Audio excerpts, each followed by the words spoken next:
दोस्तों, आप देख रहे हैं हरिभूमि टीवी। मैं हूं आपके साथ मनोज वर्मा। आज हमें हरियाणा के रोहतक ज़िले के जसिया गांव में छोटूराम धाम है, जो जाट आरक्षण आंदोलन के बाद इस धाम का निर्माण किया गया था। आज यहां पे पूरे हरियाणा की 70 खापें एकजुट हुई हैं। एक महापंचायत हुई है और ये महापंचायत यशपाल मलिक के खिलाफ हुई है। यशपाल मलिक फ़िलहाल जाट सेवा संघ के सेटलर के तौर पर संविधान में लिखे गए हैं, डीड में लिखे गए हैं। तो जो आज पंचायत हुई है, इसमें सभी जो 70 खाप आई थी उनके प्रतिनिधियों ने, उनके प्रधानों ने मिलकर कई सारे निर्णय लिए हैं। अभी हम आपको पंचायत भी दिखाएंगे, इसमें कौन कौन क्या क्या कहता है, और जो जाट सेवा संघ है उसके पदाधिकारी को बातचीत करेंगे कि इस पंचायत में क्या फैसले लिए गए। नमस्कार दोस्तों, हमारे साथ हैं जाट सेवा संघ के राष्ट्रीय अध्यक्ष हरज्ञान सिंह मलिक जी। हरज्ञान सिंह मलिक जी, आज बड़ी मीटिंग थी, बड़ी बैठक थी, पंचायत थी जाट सेवा संघ की छोटूराम धाम में जसिया में। इसमें इसका बैठक का उद्देश्य क्या था और क्या इसमें फैसले लिए गए? सबसे पहले तो आपके सभी दर्शकों को हाथ जोड़ के राम राम। आज छोटूराम धाम में एक सर्वखाप पंचायत का आयोजन हुआ, जिसमें हुड्डा खाप के प्रधान आदरणीय ओम प्रकाश हुड्डा जी की अध्यक्षता में लगभग 70 खापों ने और हजारों आदमियों की बड़ी भीड़ हुई। 70 खाप पूरे प्रदेश से आई हुई थी, पूरे प्रदेश से आई हुई थी। तो यहाँ उसकी मीटिंग हुई और उसमें छोटूराम धाम को लेके काफ़ी विचार विमर्श हुआ, सबके सुझाव लिए गए और उसके बाद सर्वसम्मति से प्रस्ताव पारित किए गए, जो सारे छोटूराम धाम की भलाई को, इस संस्था को ऊपर उठाने के लिए सब लोगों ने अपने सुझाव दिए। ये भी सुनने में आया था कि जो पदाधिकारी बने हुए हैं उनको लेकर कुछ विवाद चला हुआ है, उसके बारे में भी कोई फैसले लिए गए या ये दूसरा उद्देश्य था इसका पंचायत का? इस पंचायत का उद्देश्य था, संविधान में इसकी डीड में कुछ त्रुटियां हैं। छोटूराम धाम की डीड, छोटूराम धाम की ट्रस्ट डीड में कुछ त्रुटियां हैं जो पहले लोगों के संज्ञान में नहीं थी, छुपाई गई थी। बाद में पता लगा उसमें कई खामियां थी। उनको लेकर पिछले लगभग 1 साल से ये प्रयास चल रहा था इनको ठीक करवाने का। क्या खामियां थी, कुछ खामियां बता पाऊंगे? हाँ, इसमें बहुत सारी, जैसे इसमें एक यशपाल मलिक जी हैं, वो इसमें सेटलर थे। अच्छा। और काफ़ी पावर सेटलर्स के पास शुरू से ही। हाँ, वो आज भी हैं। उसके खिलाफ वो अपना उसका ताकत का दुरुपयोग करते थे। यशपाल मलिक किस वो तरह? अपनी मर्जी से तो ट्रस्टी बनाते हैं। अच्छा। और कई बात जो समाज में लोगों को बताई है वो उसमें डीड में नहीं थी। जैसे जो मैं समझ रहा हूँ वो था कि जो छोटूराम धाम है, यशपाल मलिक इसके जो ट्रस्टी बना रहे हैं वो अपनी मर्जी से बनाते थे, तकरीबन अपनी मर्जी से बनाते हैं। और वो ऐसे ट्रस्टी बनाते हैं जो उनकी इच्छा से ही साइन करते हैं, उनकी इच्छा से आते हैं, अन्यथा उनका इसमें बहुत से ट्रस्टी हैं जहाँ इनका बिल्कुल जीरो भी कोई सहयोग नहीं। अच्छा। वो धाम के हित में वो कहीं नहीं ठीक ठहरते हो। और कुछ एक आम आदमी हैं जो इसके लिए दिन रात काम करते हैं, उनकी बजाय इसकी सारी व्यवस्था वो ट्रस्टियों के ऊपर छोड़ते हैं। अच्छा। एक बार ट्रस्टी कहेंगे वो काम होगा, जबकि आम आदमी की उसमें अनदेखी होती है जो दिन रात काम करता है। वो ट्रस्टी तो बहुत से ट्रस्टी ऐसे हैं जो आज तक हम यहाँ रहते हैं हमने देखे भी नहीं, आते नहीं आप। अच्छा। तो वो तो एक खाना पूर्ति के लिए उन्हें बना रखे। तो वो बना क्यों रखे उन्होंने, कि उनका लक्ष्य क्या है इसमें? उनका लक्ष्य ये है कि वो अपनी मोनोपोली इसमें रखते हैं। भाई कोई भी उनसे कोई सवाल जवाब कोई वो करे तो वो उसको वो बाहर का रास्ता दिखा देते हैं उन ट्रस्टियों के बल पर, ताकत के बल। अच्छा। हाँ, अभी जैसे अपने आदरणीय चेयरमैन साहब हैं रणधीर सिंह कड़ोदा जी, इसने बीच में ये ट्रस्ट की कुछ कमियां हैं ट्रस्ट में, इसके लिए आवाज उठाई। काफी समय से कई बार प्रयास किया भाई इसको ठीक करवा दो, जिसको मलिक साहब ने भी ये माना कि हाँ इनमें जरूरत है अमेंडमेंट की। लेकिन एक दिन वो सारे ट्रस्टियों को लेकर उसको यहाँ से उसको चेयरमैन को आगे उसको ही बर्खास्त कर दिया, मैंने नया चेयरमैन बना लिया। कमियां किस चीज़ की थी? निर्माण को लेके थी या कोई पैसे की कमी थी? नहीं, कैसे था? एक तो ये ट्रस्टी वाली है, हाँ, एक इसकी जैसे 21,000 रुपये का लाइफ मेंबर बताया गया था, हर लोगों को हजारों आदमियों को 21,000 रुपये लेकर लाइफ मेंबर बनाया है। अच्छा। वो संविधान में उसका कोई जिक्र नहीं है, उसको ये सेटलर ने उसको भी और भी आगे भी कितना मर्जी बढ़ा सकते हैं। अच्छा। हाँ। जबकि मुझ बननी ये बताया गया है कि 5 साल का है। हाँ 5 साल का, 5 साल के बाद दोबारा कभी नहीं बन सकते। लिखित में है वही हो, कभी भी बना सकते हैं। हाँ, इसमें कई चीज़, बहुत चीज़ इसमें बिल्कुल भी क्लियर नहीं है। कुछ ये था कि भाई इसका हेड ऑफिस दिल्ली में है, किसी आदमी के ऑफिस में, पर्सनल उसमें। और ये भी मांग थी हेड ऑफिस ट्रस्ट का, जाट सेवा संघ का, जाट सेवा संघ का हेड ऑफिस दिल्ली में है।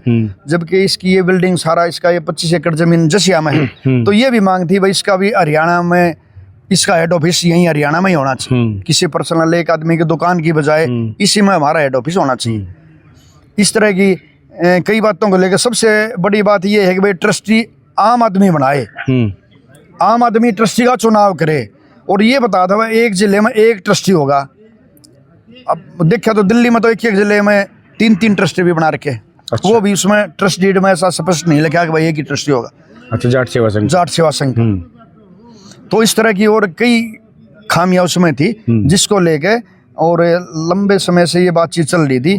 कई बार टाइम भी दिया तो मलिक साहब बीच में इसमें आए नहीं। उससे हमने लगा उसकी नीयत कहीं साफ नहीं है। तो आज ये बढ़ता बढ़ता मामला आज ये खापों के बीच में आया। आज खापों के संज्ञान में लेके आए चेयरमैन साहब, उन्हें अपनी सारी बात बताई। तो उसके बाद फिर खापों ने सर्वसम्मति से सबके विचार जान के और फिर फैसले लिए। अच्छा, क्या फैसला लिया जी इसमें? उसमें एक तो ये फैसले लिए खापों ने कि भाई अपने पूरा टर्म जब तक नहीं होता, जून 2027 तक रणधीर सिंह जो चेयरमैन है, यही चेयरमैन और ये कमेटी काम करती रहेगी निर्बाध रूप से, इसको कोई नहीं हटा सकता। अच्छा, ठीक है। अच्छा, दूसरा इसमें ये करीब हरियाणा की 70 खापों ने मिलकर ये फैसला एक इसमें कोई सेटलर नहीं होना चाहिए। ये पब्लिक ट्रस्ट है, इसमें ये किसी एक आदमी की जागीर नहीं है। इसमें किसी को भी सेटलर नहीं होना चाहिए। अच्छा। तो इस बात पे भी सर्वसम्मति से प्रस्ताव पारित हुआ कि भाई सेटलर कोई भी नहीं होगा। तो इस प्रस्ताव का तो मतलब ये है कि यशपाल मलिक कब सेटलर नहीं होने चाहिए। हाँ, ऐसे। हाँ। और यशपाल मलिक के कोई भी नहीं होना चाहिए, कोई भी नहीं। हाँ। कोई भी नहीं। इसकी तो पब्लिक का ट्रस्ट है, पब्लिक की इसकी करता धरता सारा पब्लिक के हिसाब से होना चाहिए। किसी एक आदमी की मोनोपोली, 4 आदमी की मोनोपोली नहीं चलनी चाहिए। ऐसा इस पर विचार किया गया, ये पास होया। और इसमें एक ये होया कि भाई विवाह शादियों में खुशी के मौके पे भाई छोटराम धाम में जिस तरह मंदिर गौशाला में दान निकलवाते हैं, वो प्रथा भी पहले से चली हुई भी है। अनाज है, जैसे फसल के टाइम पे लोग अनाज देते हैं, हजारों मन अनाज आता हर साल, उसको भी और बढ़ाया जाए, अनाज भी लोगों से दाम के लिए जो पहले भी चल रहा है, जिसमें यहाँ भंडारा चल रहा है जी। और एक और इसमें मुख्य वो था कि भाई एक खापों की बुद्धिजीवी आदमियों की एक कमेटी बनाई जाए। अच्छा। आज वैसे तो इन खापों ने सभी को न्योता दिया था, निमंत्रण दिया था कि आप अपनी बात आगे रखें, लेकिन एक ग्रुप जो यशपाल मलिक का ग्रुप है उसमें से आदमी नहीं आए, वो खुद भी नहीं आए। उसके आदमी मलिक का ग्रुप है कौन सा? जो ट्रस्टी है ना, जो ट्रस्टी, उन्होंने बहुत से ट्रस्टी जो इसने यहाँ कभी काम नहीं किया, जिनका सहयोग बहुत कम है, या कुछ आदमी जो सच्चाई को सही समझ नहीं पा रहे हैं, कुछ हमारे भाई, वो कुछ आदमी जो उसकी तरफ से पक्ष रखते हैं, वो आज नहीं आए। कुछ नाम बता सकते हो? हाँ, जैसे हमारे भाई प्रताप सिंह दैया हैं। अच्छा। भाई गंगाराम सोरान हैं। ये प्रताप सिंह दैया जाट रंग संघ समिति के राष्ट्रीय अध्यक्ष है। अच्छा। और हैं कहाँ के? ये हैं पानीपत के हैं, दाना गांव से। अच्छा, दाना के। हाँ। तो उन्होंने भी यहाँ काफी मेहनत भी करी, काम भी किया, लेकिन आजकल वो जब से ये ट्रस्ट की बात आई है, वो पता नहीं पूरी बात को समझ नहीं पाए हैं, वो दूसरी साइड में खड़े। अच्छा। यहाँ पे आते नहीं आजकल वो। और उन्हें सहयोग भी देना, बिल्कुल चंदा लेना देना कई महीने से बिल्कुल बंद कर रखे। तो आज एक खापों ने एक कमेटी का निर्णय लिया कि भाई खापों की भी कमेटी बनाई जाए, जिसमें 2 महीने का टाइम भी दिया कि वो दूसरी फरीक भी, दूसरी साइड भी अपनी आपत्ति को दर्ज करवा सकती है, अपनी बात रख सकती है। अच्छा। हालांकि वो यहाँ नहीं आए, यहाँ आना चाहिए था, आमने सामने सारी बात होनी थी, लेकिन वो नहीं आए। तो कोई ये ना कहे भाई एक तरफा फैसला कर दिया, पहले भी प्रयास किया गया। उड़ा खाप ने 2 बार उनको रिक्वेस्ट भेजी थी कि भाई आप इसमें मीटिंग में आओ, आमने सामने बैठ के। प्रकाश हुड्डा जी बता रहे थे, हाँ मैं सुना था उनका। लेटर भी भेजा था, लेटर भी भेजा कि भाई यहाँ आओ और आमने सामने बैठ के इसका जो भी बात इसमें अमेंडमेंट जरूरी है, अब वो आज भी नहीं आए, तो उसके लिए एक कमेटी का निर्माण किया गया। अच्छा। उड्डा खाप के प्रधान की अध्यक्षता में एक कमेटी जो 2 महीने तक उनको भी टाइम देगी, वो अब भी कुछ करना चाहते हो आप अभी कहो। यानी कि दोनों पक्षों में बातचीत के लिए, दोनों पक्ष अपनी अपनी बातचीत रखने के लिए कोई भी आदमी उस कमेटी को, अन्य भी कोई भी पूरा हरियाणा का, देश का कोई भी आदमी अपना विचार उनको लिख के दे सकता है। अच्छा। जिस पर वो सब पर चिंतन करेंगे, सब पे विचार करेंगे और बाद में उसके लिए कोई फैसला लेंगे। जब तक उन्हें ये भी कहा गया, जब तक रणधीर सिंह एडवोकेट चेयरमैन रहेंगे, इनकी अध्यक्षता में यहाँ बराबर काम चलता रहेगा। बाहर का आदमी कोई काम में रोड अटकाएगा, व्यवधान डालेगा, तो उसके लिए ये सारे खाप के लोग, आसपास के लोग उसको इसमें नहीं घुसने देंगे। ठीक। उसके खिलाफ सख्त कार्रवाई करेंगे अगर कोई आदमी इसमें ऐसे व्यवधान डालता है इस काम में। मतलब कि जो मैं समझ रहा हूँ वो ये कहना चाह रहे हैं आप कि जैसे मान लो कि यशपाल मलिक सेटलर है, उन्होंने अपने ट्रस्टी बना रखे हैं, जो रणधीर सिंह जी हैं ये चेयरमैन हैं। तो अब ये है कि रणधीर सिंह जी के नेतृत्व में काम होगा। अगर कोई उनके सेटलर है या उनके ट्रस्टी हैं या उनके कोई आदमी हैं, वो अगर यहाँ के व्यवधान डालेंगे काम में तो उनको सहन नहीं किया जाएगा, यही ना? हाँ, उसके लिए समाज ने जिम्मेवारी ली है कि भाई ऐसा व्यवधान डालने नहीं देंगे। जायज बात में कोई आओ, सबका स्वागत है। कोई नाजायज बात, किसी का प्रेशर या कोई गलत काम वो करना चाहे, रोकना चाहे, तो उसके लिए समाज की जिम्मेवारी है। और इस चेयरमैन साहब को, इस कमेटी को कहा आप अपना काम ऐसे ही करते रहो, छोटूराम धाम को ओके उत्थान का काम करते रहो। मुख्यतः यही बात आज फैसले। धन्यवाद जी सर।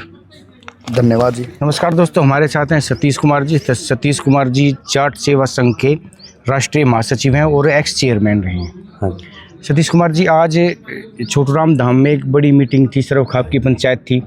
किस विषय को लेकर वो पंचायत थी, क्या उसमें निर्णय लिए गए हैं, इसके बारे में थोड़े बताएं। सबसे पहले आपके चैनल को देखने वाले सभी दर्शकों को जाट सेवा संघ की तरफ से, छोटूराम धाम की तरफ से राम राम, नमस्कार जी। आज जो ये विषय है, ये लगभग 3-4 महीने से मुद्दा बना हुआ है। मुद्दा किस चीज़ का है? एक ये यशपाल मलिक जो है, जो जाटों का नेता कहलाता था, जाट कौम ने उस पर विश्वास किया और उसको ऊंचाई तक पहुंचाया। अब उसका पर्दाफाश होने लगा है। कुछ लोगों ने तो पहले ही बता दिया था कि ये इस लायक नहीं है, लेकिन अब जिस प्रकार के समाज के साथ धोखे पे धोखा होता चला गया, उसका चेहरा बेनकाब होता चला गया।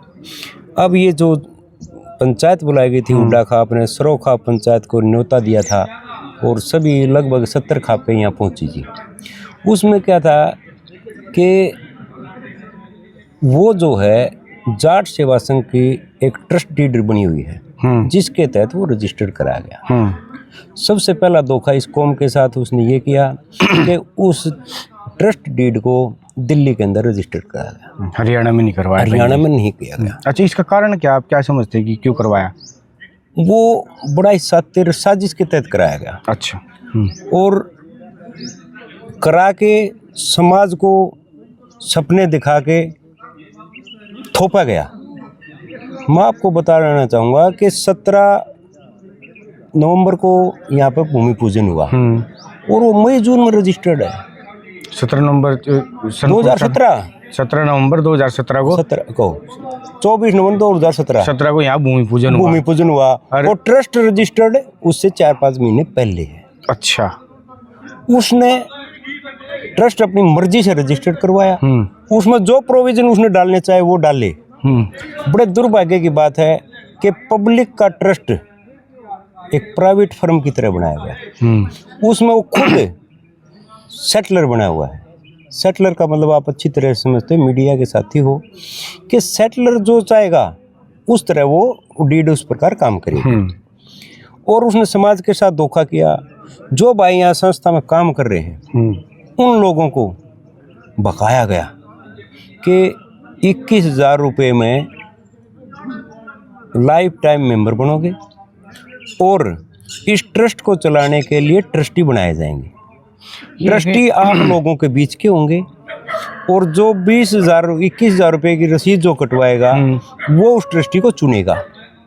लेकिन अब इसको बारीकी से अध्ययन किया गया ट्रस्ट डीड का, ट्रस्ट डीड में इस प्रकार का कोई प्रोविज़न नहीं मिला। मैं अभी 1 मिनट के लिए कहूँ, जो 21,000 रुपये वो जो पर्ची कटवाई, मान लो आज इन सदस्य बनाया किसी को, जैसे आपने कटवाई, हाँ, तो वो पैसे कहाँ गए? वो खाते में धाम के या जाट सेवा संघ के?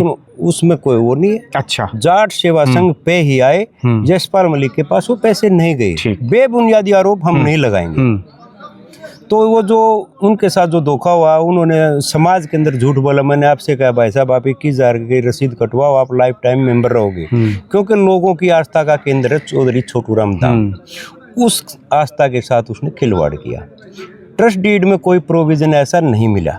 अच्छा, वो मुझे नहीं बता दिया था। हाँ, मतलब वो इसका सेटलर बना हुआ है, सेटलर की पावर का गलत इस्तेमाल कर रहा है। अब ताज़ा वो क्या कर रहा है कि जिसको चाहे उसको मर्जी ट्रस्टी बनाता है, लोगों की कोई राय ली जाती। ट्रस्ट डीड के अनुसार जो ट्रस्ट वो अपने प्राइवेट कंपनी की तरह रजिस्टर करवाया, वो अपनी मन मर्जी चलाता है। इसका एक बिल्कुल ज्वलंत उदाहरण है अभी आपके सामने कि जो ये कमेटी है जाट सेवा संघ की, उसके चेयरमैन रणधीर कडोदा जी हैं और विंग कमांडर सेक्रेटरी हैं और एक रामकरण दलाल जी कैशियर हैं। उन्होंने अपना वो दबदबा दिखाने के लिए इनको कहा ये काम नहीं होना, चारदीवारी नहीं करनी, ऐसे नहीं करना, ऐसे नहीं करना।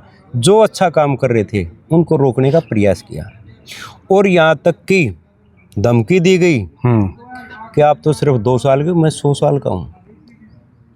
कडोदा जी अच्छे वकील हैं, उन्होंने ट्रस्ट डीड आरटीआई के तहत निकलवा के उसका अध्ययन किया। उसमें पाए सेटलर शब्द बहुत ही खतरनाक है। इसमें सेटलर ट्रस्टियों की सहमति से इस प्रॉपर्टी को बेच भी सकता है, इस पर लोन भी ले सकता है। जब ट्रस्टियों ने ट्रस्ट है, सारे ट्रस्टी सहमत हो जाते हैं और ट्रस्टी उसकी जेब के हैं, इसके साथ कुछ भी करो। लेकिन ये किसी ट्रस्टी की, किसी व्यक्ति विशेष की जागीर नहीं है, ये समाज के लोगों के पैसे की कमाई हुई प्रॉपर्टी है। तो आज सर्वसम्मति से ये पहला फैसला ये लिया गया कि ये सामाजिक धरोहर है, समाज इसका मालिक है। सेटलर शब्द को बिल्कुल बर्दाश्त नहीं किया जाएगा। उसको सीधे तौर पे ये कहा गया कि यहाँ पंचायत में आके और माफ़ी मांग के सेटलर शब्द को हटा के जब बात करे, अन्यथा ये समाज कभी माफ़ नहीं करेगा। और फैसला बताओ क्या और फैसला ये लिया गया कि उसने आरोप लगाते हैं अफवाहों का बाजार गर्म है कि वो पैसे खा रहे थे, ऐसे कर रहे थे। लेकिन इस खापों ने इनके एजेंडे को ध्यान से सुना, उसमें खापों ने फैसला लिया। ये कमेटी बिल्कुल पाक साफ है, ईमानदारी से काम कर रही है और इनने अपने 3.5 पौने 4 साल के कार्यकाल में, आप देख सकते हैं वहाँ कैमरा ले जाके देख लीजिए कि 4 मंजिला हॉस्टल 600 बच्चों के लिए तैयार करवा दिया है। समाज ने ये फैसला लिया, खापों के माध्यम से सभी के सर्वसम्मति से हाथ उठाकर ये फैसला लिया गया कि ये जितना भी इसका कार्यकाल है ये अपना पूरा करेगी। जो ये बात चल रही है अभी ट्रस्टी वाली, हाँ, तो ट्रस्टी ने ऐसा किया क्या है कि जो इतनी बड़ी बात ये अभी हुई है, सिर्फ खाप को इकट्ठा होना पड़ा है? हाँ, ये रणधीर कडोदा जी ठीक ठाक काम कर रहे थे। 6 तारीख को यहाँ ज़बरदस्ती करने के लिए वो अपने ट्रस्टियों के साथ 100-150 कौन सी 6 को? 6 दिसंबर को, 6 दिसंबर 2025 को यशपाल मलिक जी ट्रस्टियों के साथ, कितने ट्रस्टी हैं उनके? टोटल इसमें 23 हैं। अच्छा, 17 उनके पास हैं, 6 उनके खिलाफ। अच्छा, तो वो 17 ट्रस्टियों के साथ और 100-150 आदमी लेकर यहाँ गलत नीति से कब्जा करने के इरादे से यहाँ 6 तारीख को आया था। यानी कि अब तो मानसिक, जो उनकी मानसिकता है वो कब्जा करने की हो रही है, आपको लगता है? मतलब कि पता है क्या है, उसकी मनसा को कोई नहीं जान सकता। अच्छा, 2002 से लगातार वो सातिर दिमाग से यूज करता रहा समाज को। भाई को भाई से लड़ा देता, खाप को खाप से लड़ा देता है और किसी के बातचीत के माध्यम से भी उसको ऐसा प्रतीत होता है कि उसका एजेंडा सेट किया हुआ है। वो कोई साधारण आदमी नहीं है, वो प्लांटेड है। ये ऐसा हो रहा है। अच्छा, तो क्या हुआ था फिर उस दिन? उस दिन वो आ रहा था, यहाँ कहने लगा कि भाई इनका विवाद है मैं निपटा दूंगा। ये समाज की प्रॉपर्टी है, उधर साहब आपके प्रधानों का समाज जो चाहेगा यहाँ वही होगा। ट्रस्टियों को आज तक हमने देखा नहीं, ट्रस्टियों ने काम नहीं किया। वो ट्रस्टी क्या है, वो आपकी जेब के ट्रस्टी हैं। आप जब चाहो ले आते हो, जब चाहो मना कर देते हो, मीटिंग रख देते हो, उसमें तो आप आते हो तो उसमें आते हैं, नहीं आते। वो ट्रस्टी इस जाट सेवा संघ में अगर उनका रिकॉर्ड देखेंगे तो उनका कोई विशेष योगदान नहीं है यहाँ। तो दूसरे पक्ष, हाँ जी बताओ। मैं बताऊं तो उन्होंने सेटलर शब्द का यूज करते हुए इस छोटू राम धाम से के बाहर जाके गंगाराम सोरान को चेयरमैन चुन दिया। अच्छा, जाट सेवा संघ का, जाट सेवा संघ का वो ट्रस्टी के उस पर सेटलर था इसलिए चुन दिया। तो उसको चुन के प्रेस में के माध्यम से मैं पता लगा कि उसको चुन लिया गया। तो हुड्डा साहब के नेतृत्व में हुड्डा साहब के पास ये पूरी कमेटी गई, ओम प्रकाश हुड्डा के पास, जाट सेवा संघ के लिए क्या करना चाहिए। देखो भाई, हमने ज़्यादा तो पता नहीं, हम सामाजिक आदमी, खाप के आदमी हैं, कानून संबंधी आप अपना बचाव करो, और अगर कोई आपके साथ गलत करेगा हम उसको यहाँ घुसने नहीं देंगे। अच्छा, हाँ। तो वो जो है बार बार उसको बुलाया गया, 30 तारीख तक 3 बार नोटिस दे के उसको बुलाया गया कि भाई आप आओ अपना पक्ष रखो। वो पक्ष रखने के लिए बिल्कुल नहीं आए, आज भी नहीं आए, पहली 2 पंचायतों में भी नहीं आए। तो पंचायतों ने ये सोच लिया कि वो कहीं ना कहीं दोषी है। तो उसी मामले को लेके आज सरोखाप की पंचायत हुई थी। अच्छा, इसमें और भी कुछ फैसले ले गए हैं तो दूसरे पक्ष के साथ बातचीत करने के लिए? नहीं, मैं बताता हूँ। इसमें जो है एक फैसला तो ये 4 साल हो गए, 1 साल के लिए ठीक ठाक काम करेगी। दूसरा फैसला कि ट्रस्ट डीड में जो सेटलर शब्द है वो हटना चाहिए। तीसरा ये है कि आगे ट्रस्ट डीड पारदर्शी होनी चाहिए, इसके लिए 21 आदमियों की कमेटी बनाई जाएगी। और उसके अलावा कोई भी समाज का बुद्धिजीवी, खाप का प्रधान अगर कोई सुझाव देना चाहे तो वो लिखित रूप में दे दे, उस पर विशेष तौर से संज्ञान लिया जाएगा कि ये बात बिल्कुल ठीक होना चाहिए, आगे पारदर्शी डीड होनी चाहिए ताकि समाज का भला हो सके। किसी व्यक्ति विशेष का इसमें कोई नाम नहीं आना चाहिए कहीं। तो मतलब कि अगर मान लो यशपाल मलिक हैं, वो तो क्रेडिट ले ही रहे होंगे, भाई छोटू राम धाम का निर्माण मैंने करवाया है, मेरी वजह से हुआ है, सेटलर भी बन गया जैसे आप बता रहे थे। हाँ, सेटलर है। तो जैसे आपस में बातचीत होती है, मान लो खाप पंचायत होगी और यशपाल मलिक के साथ, अगर वो फिर भी ये कहें कि भाई कहीं ना कहीं मुझे ट्रस्ट से जोड़ के या छोटू राम धाम से जोड़ के रखो, तो उस स्थिति में क्या है आपका? देखो, मैं आपको बताता हूँ इसमें क्या है। जो बताया गया है कि 5 साल के लिए ट्रस्टी होते हैं, ट्रस्टी चेयरमैन चुनते हैं। 2017 से 22 तक वो खुद चेयरमैन थे, यशपाल मलिक। हाँ। वो आज क्वेश्चन उठा रहे हैं रणधीर कड़ोदा के पास जी से कि उन्होंने काम नहीं किया, ऐसे नहीं किया। उनका रिकॉर्ड देख लो, 17 से 22 तक उसने क्या किया, और 22 से आज 26 की जो मार्च लग गई, इनका रिकॉर्ड देख लो। इन्होंने तन मन धन से अपनी इसकी मदद की है, लोगों से हाथ जोड़े, पैर पकड़े, चंदा लिया, निर्माण कार्य किया, बच्चों के भविष्य को देखते हुए AI का कोर्स ले आए, और अच्छे पिछले बैच में हमारे 5 या 6 बच्चे पास आउट हो गए, कंपनियों में अच्छी सैलरी ले रहे हैं। तो आज की सिर्फ खाप की जो पंचायत है, इसमें क्या यशपाल मलिक को क्या कहा गया? अभी आपने बताया था कि माफ़ी मांगे आके यहाँ पे आगे बातचीत करे। उसमें ये फैसला लिया गया है कि यशपाल मलिक खुद आए, किसी कमेटी के माध्यम से उन्होंने पहले बात की थी, वो कमेटी को कुछ नहीं मानता, एक लंबा खींचने के लिए वो खापों के प्रधानों को एक आध के पास गया, कमेटी बनवा दो, हम बात कर लेंगे। लेकिन उसने ऐसी कमेटी पता नहीं कितनी नकार दी, ये तो कम से कम 10 वाक्य तो मैं बता सकता हूँ, लेकिन ये इंटरव्यू लंबा हो जाएगा।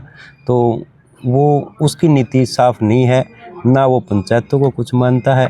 वो तो कभी किसी को कह देता है वहाँ पंचायत कहाँ होगी, वहाँ तो ऐसे लोग जो कब्जा करना चाहते हैं। इस संस्था के अंदर जो जिस प्रकार वो बदनाम कर रहा है, इस प्रवृत्ति का हमने तो आज तक एक आदमी भी नहीं दिखाई दिया। आज खापों के सामने इन्होंने अपना प्रस्ताव रख दिया, इनका काम देखा, और खापों ने इनको ये कह दिया कि 1 साल तक लगातार आप काम करते रहिए।